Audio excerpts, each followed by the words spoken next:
여러분, 우리는 세상을 살아가면서 무엇인가를 바라봅니다. 그런데 내가 바라보는 그것 때문에 인생이 흔들리기도 하고 인생이 망가지기도 합니다. 정말 우리는 매일 어디에다가 시선을 고정하고 살아가고 있는지 점검해 보시기 바랍니다.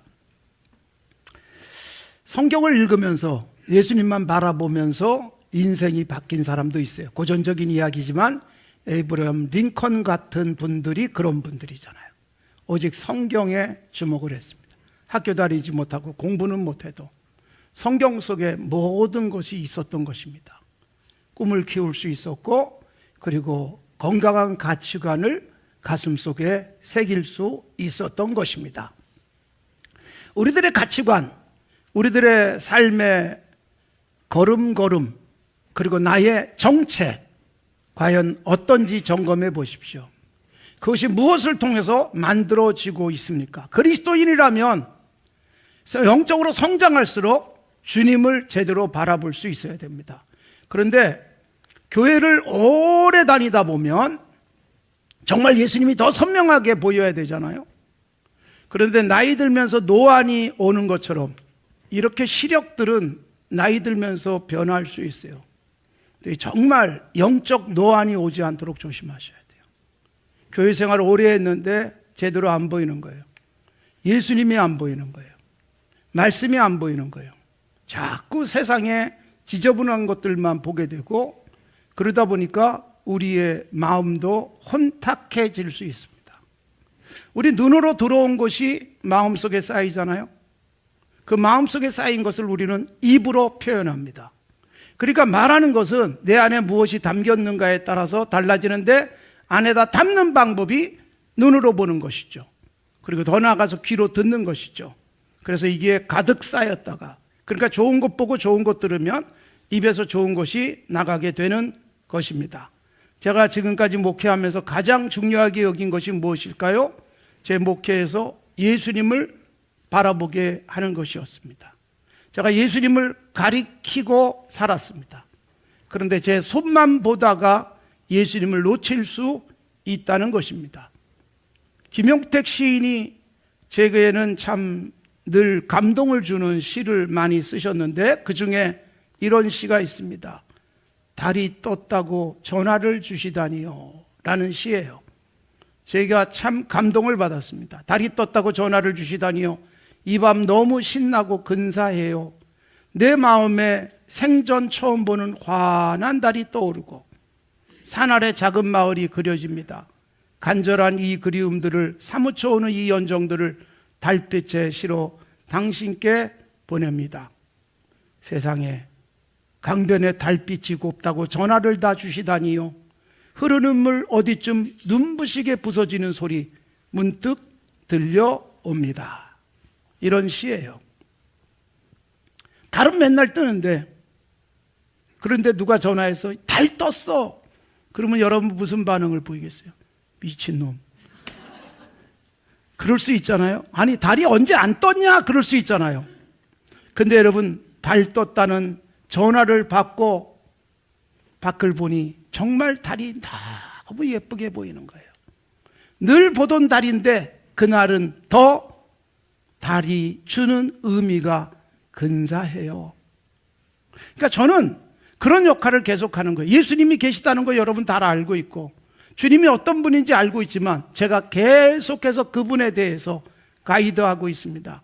여러분의 시선이 예수님을 향하도록 지금까지 해왔습니다. 그런데 여러분, 우리들이 예수님만 제대로 바라볼 수 있는 눈을 가지고 살아야 될 텐데 우린 다른 곳에 시선을 빼앗길 수 있습니다.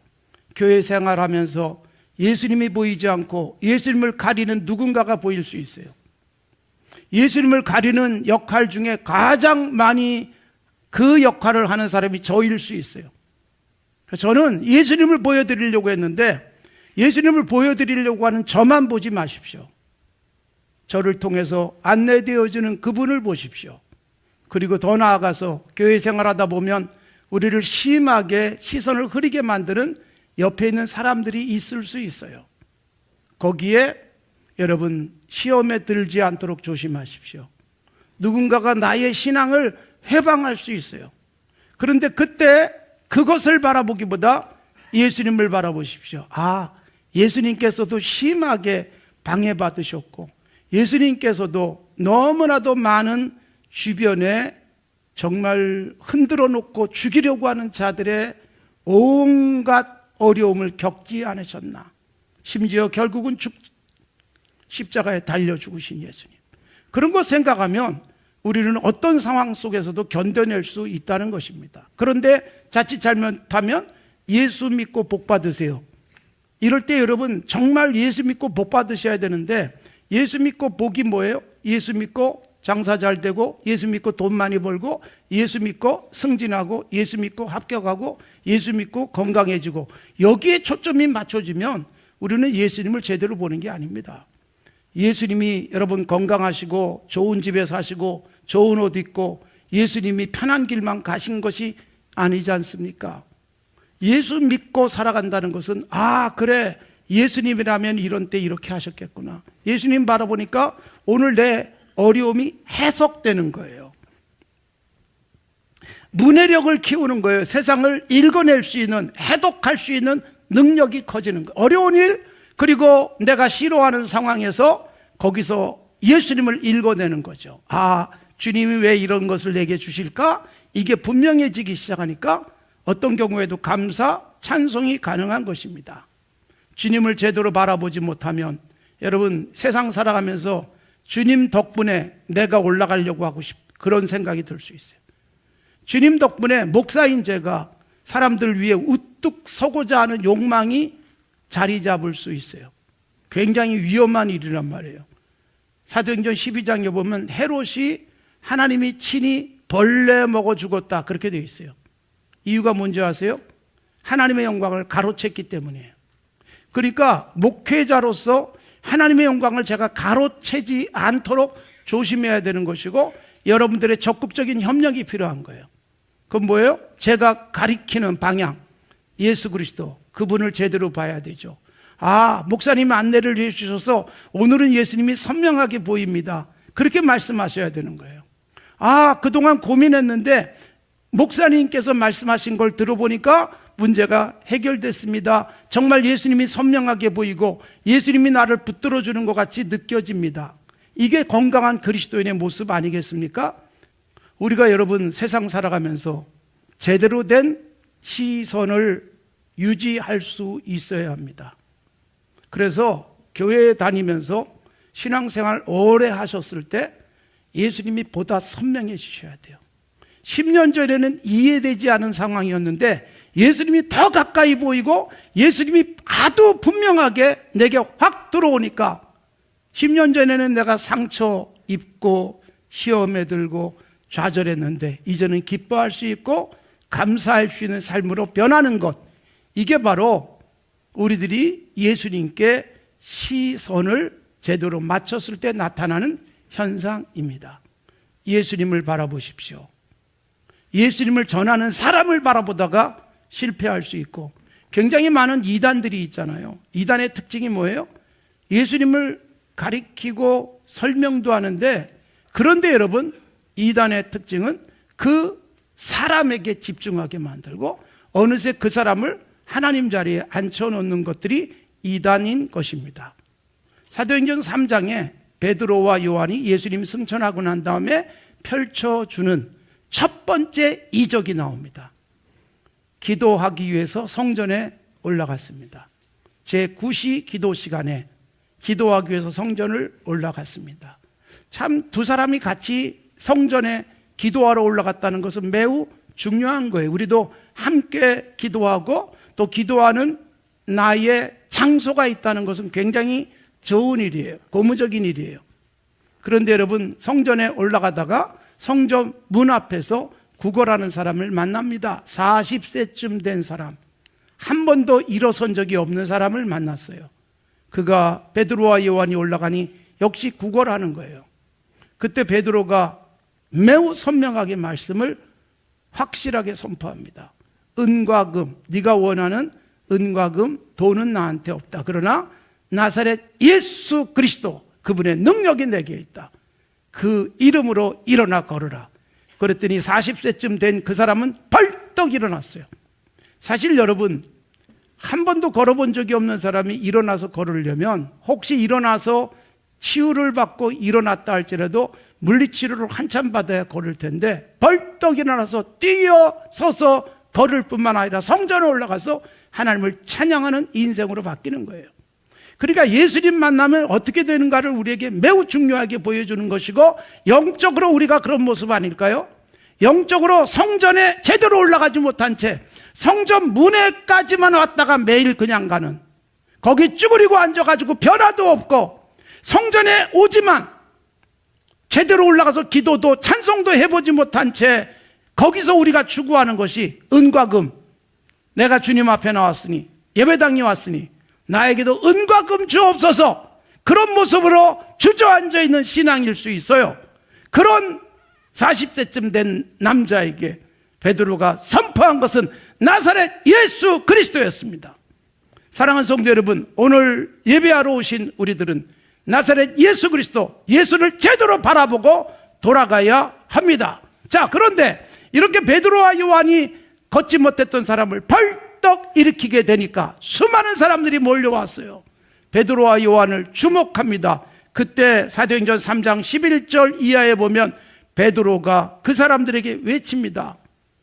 어찌하여 우리 개인의 권능과 경건으로 이 사람을 걷게 한 것처럼 우리를 주목하느냐? 왜 우리를 주목하느냐? 우리가 아니다. 우리로 하여금 예수 그리스도를 선포하게 했고, 그래서 예수 그리스도가 이 사람을 낫게 한 것이다. 예수 그리스도를 바라보라. 이것이 바로 베드로와 요한의 건강한 태도였습니다.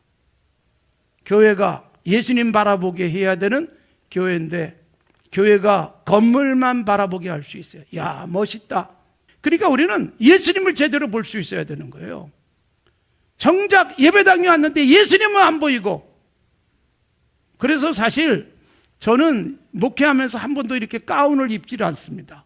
성찬식 때 제가 가운을 잠깐 입는 것은 나도 이 성찬을 굉장히 신중하게 진행한다라는 의미일 뿐이지, 가운을 통해서 뭔가 더 거룩해지는 것은 절대로 아닙니다. 찬양자가 가운을 입는 이유는 복장을 통일시키려면 많이 힘들고, 그리고 개인적으로 부담이 되니까 가운을 입혀서 보이는 모습들, 통일된 모습, 그렇게 만들어가는 것이지, 가운을 입었기 때문에 거룩한 것은 절대로 아니지 않습니까? 그래서 우리는 신앙생활하면서 가장 위험한 게 뭐냐? 예수님이 보이지 않고 예배당이 보이고, 예수님이 보이지 않고 설교자가 보이고, 예수님이 보이지 않고 합창하는 사람들이 보이고, 예수님이 보이지 않고 교회 안에서 이런 저런 중요한 역할을 하는 사람들이 마치 예수님인 양 착각하는 것입니다. 그래서 이 부분을 놓치지 않아야 됩니다. 마태복음 17장에도 중요한 사건이 하나 나와요. 그게 무슨 사건이에요? 예수님이 산 위에 올라갔어요. 무슨 산인지는 몰라요. 굉장히 높은 산에 올라가셨는데 예수님이 베드로와 야고보와 요한 세 사람만 데리고 올라갔습니다. 그리고 예수님이 거기서 변화되셨어요. 얼굴에 광채가 납니다. 화려한 빛이. 거기다 예수님의 옷이 정말 밝은 빛을 내는 찬란한 옷이 되었어요. 그걸로 끝나지 않고 여러분, 신비하게도 구약의 인물인 모세와 엘리야가 나타나서 대화하시는 거예요. 산에서 삼자 회담이 펼쳐지는 거예요. 베드로와 야고보와 요한은 거기서 정말 정신이 몽롱해졌죠. 너무 신비한 광경을 본 거예요. 그들이 막 엎드려졌어요. 그리고 예수님께 말씀드립니다. 예수님, 이런 놀라운 광경을 우리가 봤는데 여기다가 초막 3개를 지읍시다. 하나는 주님 위해서, 하나는 모세를 위해서, 하나는 엘리야를 위해서. 그럴 때 여러분, 하늘에서 소리가 나요.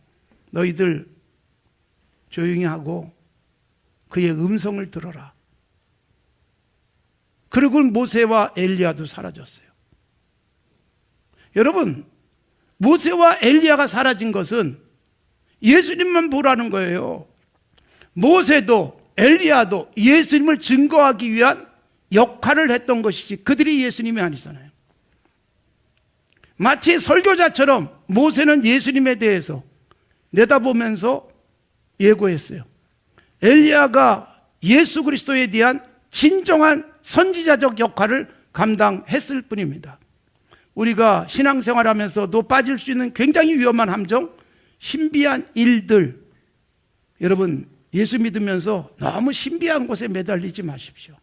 신비한 곳에 매달리다가 잘못되는 경향들이 많습니다. 예수 믿고 신앙생활이 건강해지면 굉장히 합리적인 생각하는 거예요. 우리의 이성이 건강해지면서 이성적으로 판단할 수 있어야 되는 거예요. 몰상식, 비이성적인 이런 것들이 종교 안에 들어오면 이단 같은 현상들이 나타나는 거예요. 예수 믿고 맑은 정신, 예수 믿고 말씀 안에서 성령 충만해지고 나니까 아주 합리적인 생각을 하고 이성적인 판단을 할 수 있는 건강한 신앙이 우리에게 자리 잡혀야 하는 것입니다. 뭔가 신비한 것을 보기를 바라는 것, 그렇게 바람직한 것이 결코 아닙니다. 꿈속에 예수님이 나타나셨다 막 그래서 좋아하는 것도 그거 그렇게 저는 권하진 않습니다. 그래서 제가 뭐 굳이 여러분 꿈에 예수님이 나타나지 않게 하옵소서 기도는 안 해요. 그러나 여러분 그런 것에 집착하지 마십시오. 우리는 이미 성경을 통해서 예수님이 누구인지 보고 있잖아요. 상상만 해도 예수님이 이럴 땐 이렇게 하셨겠구나. 와, 저런 상황에서 예수님이라면 아마 그렇게 하셨겠지. 이게 우리에게 상상되는 것은 은혜예요. 그래서 예수님이 하셨을 것 같은 삶을 살아가는 것, 이게 건강한 우리들이죠. 그러면 여러분 예수님만 바라보려면 어떻게 해야 되는가? 오늘 본문 말씀은 죄를 벗어버려라, 인내로서 우리 앞에 당한 경주를 끝까지 잘해라, 그렇게 말하고 있어요. 예수님을 바라본다는 것은 예수님을 가리는 죄에 빠지면 예수님 안 보여요. 죄에 매달리면 돈이 보여요. 어떻게 하면 더 빠르게 뭔가 성과를 낼 것인가에 매달리게 됩니다. 그리고 우리의 걸음걸이가 휘청거릴 수 있어요. 바울 사도가 말한 대로 분명한 목표, 표대를 바라보고 빌립보서 3장에 나오잖아요. 나는 달려간다. 그러니까 예수님이 내게 달려가기를 원하는 그 표대, 최종적 목적지가 어딘가, 이걸 제대로 인식한 채 그것만을 향해서 가는 거예요. 그러니까 우리는 돈이 목적이 아니잖아요. 그리스도인다운 삶, 선한 삶이 목적이에요. 그걸 위해서 달렸더니 돈이 따라오는 거예요. 그래서 선한 일 하게 하시는 거예요. 주님이 기뻐하는 삶을 꿈꾸며 살아왔더니 내가 어느새 주님이 기뻐할 수 있는 일을 할 수 있는 힘 있는 자리에 올라가기도 하는 거예요. 그러니까 우리는 표대가 분명하셔야 되는 거예요. 그래서 우리 앞에 인생의 레이스 힘차게 달렸더니 어느새 내가 간 길 돌아보니 보람이 있다. 내가 이런 길을 가다니, 저기서 기웃기웃거리면서 딴 길 갈 수 있었는데 나를 이렇게 잡아주시다니, 그게 너무나도 선명하게 보일 수 있는 것입니다. 예수님은 우리에게 반드시 가야 될 길을 보여주셨어요. 그리고 예수님이 보여주신 것 오늘 본문에서도 또 보여주잖아요. 그는 그 앞에 있는 기쁨을 위하여, 멀리 본 거의 기쁨이 당장 눈앞의 기쁨이 아니에요. 그래서 십자가를 참고 부끄러움도 견디고, 그리고 나서 그리고 부활하신 주님이 하나님 우편에 앉는 놀라운 결말을 우리에게 보여주시지 않습니까? 그러니까 우리는 여러분 눈앞에 보이는 당장의 기쁨과 즐거움들에 매달리지 마십시오. 예수님이 가셨음직한 그 길을 가는 거예요. 예수님이라면 이렇게 했을 거야 라는 생각하면서, 그러니까 성경을 많이 읽고 묵상하고 기도하면서 이런 중요한 순간에 무엇을 선택할 것인가, 이익을 선택할 수 있고 편안한 길을 선택할 수 있는데, 예수님은 이렇게 하셨을 거야, 손해보더라도 좀 늦어지더라도, 이 생각을 하는 것이 뭐예요? 예수님 바라보는 거죠. 그런데 우리는 예수님보다는 뭔가 빠른 결말, 훨씬 더 큰 이익, 여기에 매달리다가 예수님을 놓쳐버릴 수 있습니다. 또 하나는 세상 살면서 어려움과 시련이 우리에게 닥쳐올 수 있어요. 그때 여러분 시련에, 그리고 우리가 만난 재난에, 우리가 겪어야 되는 어려운 일에 너무 시선을 뺏겨서 그 속에서 예수님이 어떻게 하시는지 안 보일 수 있잖아요. 우리는 여러분 예수님이 살아계시다고 믿지만 이런 문제는 해결 안 돼, 이건 아무리 애를 써도 불가능해 라는 어떤 부정적 인식이 내 마음속에 딱 들어오면 그땐 예수님이 안 보이는 거예요. 예수님이 여기 직접 오셔도 해결되지 않는다고 생각하는 어리석은 생각이 나를 사로잡을 수 있는 것입니다. 그러기에 여러분, 우리의 눈이 제대로 열려서 예수님을 보며 살아가십시오. 옆에 동행하는데도 모를 수 있다는 것 불행한 일이지 않습니까? 라오디게아 교회를 향해서 주님이 책망하신 말씀이 있어요. 요한계시록 2장과 3장에 에베소, 서모나, 버가모, 두아드리아, 사대, 빌라델비아, 라오디게아 교회를 향해서 주신 말씀이잖아요. 라오디게아 교회, 너희들은 부자라고 생각하고 너희들은 모든 것이 모자람이 없다고 생각하지만 내가 볼 때 너희는 보지도 못하는 자다. 너희들은 헐벗은 자다. 너희들은 가난한 자다. 그러면서 요한계시록 3장 18절에 안약을 사서 눈에 발라서 제발 좀 봐라. 안약을 발라서 보라는 것은 무엇을 의미할까요? 우리들에게 주시는 말씀이에요. 영적 안약을 발라서 예수님을 제대로 보고 살자. 예수님을 제대로 보지 못하니까 우리는 돈이 있어야 예수님 생각나고 편안해져야 주님이 내게 복 주셨다고 생각하고 예수님은 제대로 모를 수 있습니다. 영적 안약이 필요한 거예요. 나이가 들수록 신앙생활 오래 했을수록 영적 노안에 빠지지 마시고 영적으로 환하게 볼 수 있는 눈을 가지십시오. 그러면 여러분 세상이 볼 수 없는 것들을 보는 것입니다. 빌립보에서 바울과 실라가 감옥에 갇혔을 때 깜깜한 밤 아무것도 보이지 않는 상황, 감옥도 보이지 않습니다. 그런데 그들이 찬송할 수 있었습니다.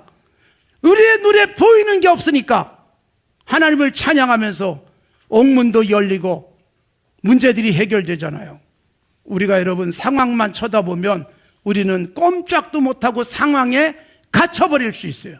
구약에도 엘리사 선지자가 도단성에 있을 때 아람 군대가 쳐들어옵니다. 밤사이에 완전히 포위해버렸습니다.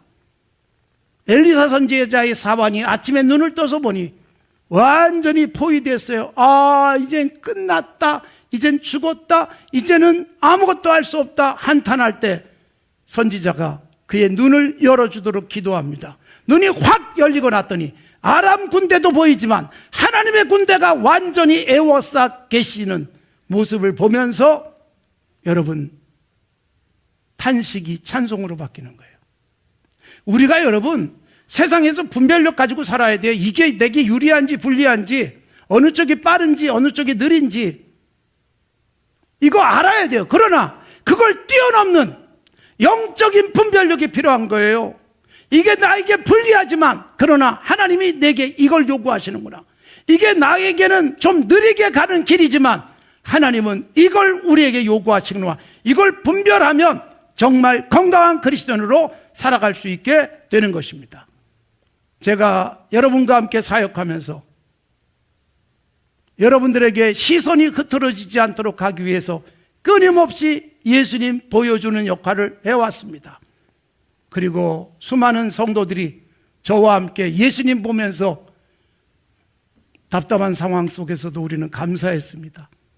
아무것도 할 수 없을 것 같은데도 우리는 해냈습니다. 여러분과 제가 함께 예수님 바라보기 때문이었습니다. 이제 우리 장 목사님과 함께 예수님 제대로 바라볼 수 있도록 건강한 영안을 여십시오. 목회자는 끊임없이 예수님 바라보도록 방향을 제시할 것입니다. 가십시오. 보여주는 그 길로 가십시오. 보여주는 그분을 만나십시오. 그래서 우리의 2026년 예수님이 보다 더 선명하게 보여서 예수님을 바라보는 사람만이 할 수 있는 일들을 해내시고 예수님을 바라보는 사람만이 승리하는 그 모습 우리를 통해서 드러낼 수 있기를 바랍니다.